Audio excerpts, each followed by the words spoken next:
Gambar di televisi ini Pak SBY. Heboh, SBY dan AHY mendadak dilaporkan ke polisi.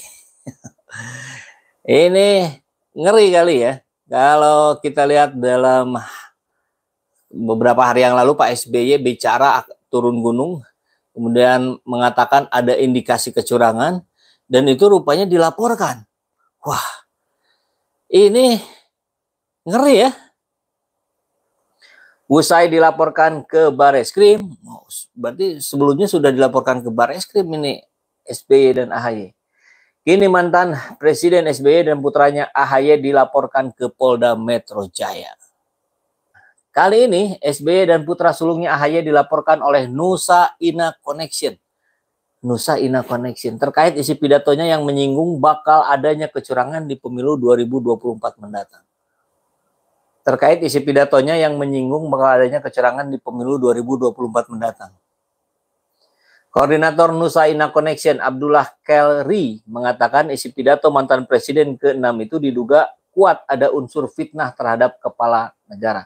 Pasalnya isi pidato petinggi Partai Demokrat itu tak dibuktikan dengan bukti dan data yang valid. Setelah menganalisis dan mengkaji pernyataan atau pidato SBY AHY dalam video yang viral, bagi Nusa Ina Connection kami menduga kuat video penuh dengan fitnah terhadap kepala negara. Abdullah Khairi juga menilai isi pidato SBY dan AHY dalam video yang viral juga diduga merupakan tudingan hoax. Bahkan isi pidato SBY dan AHY itu diduga akan menciptakan kegaduhan di tengah masyarakat. Abdullah Khairi, saya kasih tahu lah ya. Barangkali Anda belum tahu gitu, yang bikin gaduh di masyarakat itu kenaikan BBM. Itu rakyat makin repot hari ini, ya. Kemudian bahkan ada rumor yang dikuatkan oleh berbagai netizen yang laporan di media sosial. Konon bahkan kualitasnya pun menurun, kualitas Pertalite yang dipakai itu. Yang biasa ngisi bensin dalam seminggu cukup 2 kali, sekarang jadi harus 3 kali. Nah itu fakta itu datanya banyak tersebar di mana-mana. Dan itu yang bikin gaduh kita di masyarakat hari ini. Dan kita lihat kemudian kan harga-harga ada yang pelan-pelan, ada yang cepat, cabai naik, beras naik, dan seterusnya. Itu yang bikin kerepotan rakyat hari ini. Selain itu kata Abdullah, apa yang disampaikan SBY dan AHY di dalam video yang viral itu diduga melanggar pasal 14 ayat 2 UU nomor 1 tahun 46. 46. Lama kali ya.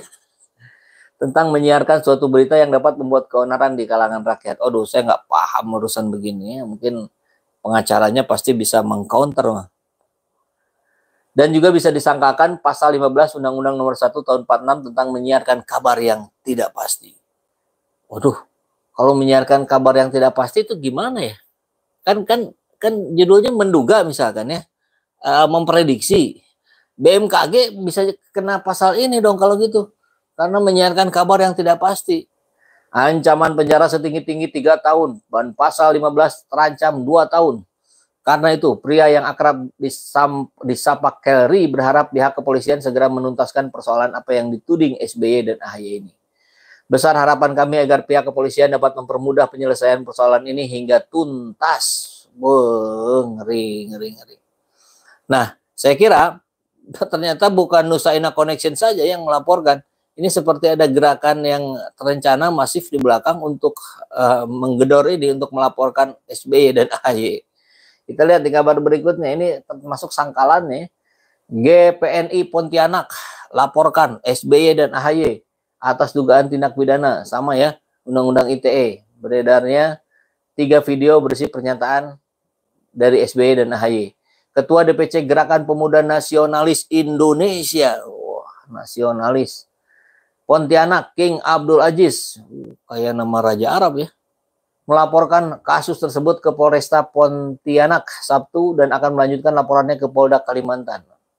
King menyampaikan laporan tersebut atas dugaan adanya tindak pidana dan pelanggaran UU ITE yang termuat dalam video yang beredar di masyarakat. Kami membuat laporan terkait adanya dugaan tindak pidana dan pelanggaran UU ITE dalam pernyataan SBY AHY serta video Jiwa Demokrat yang telah beredar luas di masyarakat. Itu apalagi yang kemarin nih pernyataan Andi Arief. Itu mungkin ditambahkan juga nanti akan dilaporkan ya. King merampung beberapa statement dalam video tersebut yang menurutnya terdapat dugaan tindak pidana dan undang-undang ITE. Oke. Nah, ini pernyataan SBY yang dimaksud oleh King itu.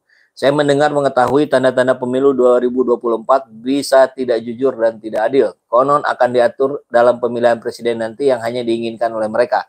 Dua pasangan capres-cawapres yang dikehendaki oleh mereka. Nah, tanda-tanda bisa tidak jujur. Itu kan bagus ya kalau untuk antisipasi ya. Kemudian informasinya Demokrat sebagai oposisi jangan harap bisa mengajukan capres-cawapres sendiri bersama koalisi tentunya. Jahat bukan? Menginjak-injak hak rakyat bukan?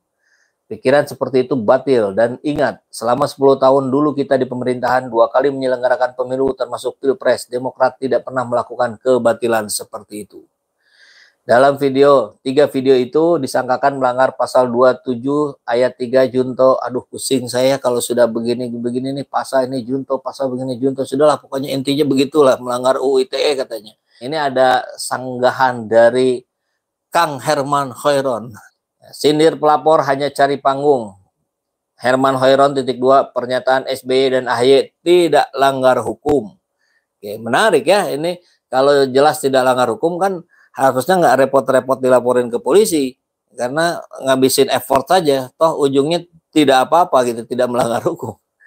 Pernyataan mantan Presiden RI Susilo Bambang Yudhoyono dan AHY dan video yang berjudul Jiwa Demokrat di soal banyak pihak, bahkan ada yang melaporkan ke polisi. Meski begitu, Ketua Badan Pembinaan Organisasi, Kaderisasi dan Keanggotaan BPOKK DPP Partai Demokrat Herman Khairon menjelaskan apa yang telah disampaikan SBY dan AHY dalam video yang tersebar di masyarakat tidak ada yang melanggar hukum. Beberapa statement dalam video tersebut baik dari Pak SBY dan AHY tidak ada yang melanggar hukum. Menurut politisi Demokrat ini, rekaman dalam video tentunya untuk membangkitkan semangat kader Demokrat serta menyampaikan informasi yang krusial. Substansinya pun jelas. Memang kekhawatiran adanya kecurangan di pemilu itu dirasakan oleh banyak sekali pihak. Dan saya kira kalau menghitung jumlah tentu yang paling banyak adalah rakyat jelata ya dibanding para pejabat yang ada di Jakarta sana. Karena rakyat jelata pula yang terlibat secara langsung dalam proses-proses itu. Dalam proses pengawalan sebagai saksi, penghitungan di TPS, KPPS dan seterusnya. Itu kan luar biasa. Banyak sekali indikasi-indikasi kecurangan yang ada yang diproses berhasil bisa jadi, tapi ada juga yang menguap begitu saja gitu. Ada yang angkanya di sini sekian, nyampe ke atas tiba-tiba berubah. Itu kan yang banyak terjadi kalau kita ingat di 4-5 tahun yang lalu kan. Nah itu kan menjadi kekhawatiran besar. Bahkan konon katanya beberapa pihak pun menyebut gitu kan harusnya yang menang kemarin itu Prabowo Sandi katanya begitu. Tapi tidak bisa dibuktikan di MK, ya sudah gitu. Akhirnya mau nggak mau legowo, bahkan yang kalah bergabung ke yang menang. Aneh ya, saya kira hanya ada di Indonesia yang terjadi seperti ini. Mudah-mudahan kita lanjutkan siang nanti dengan tema yang berbeda. Assalamualaikum warahmatullahi wabarakatuh.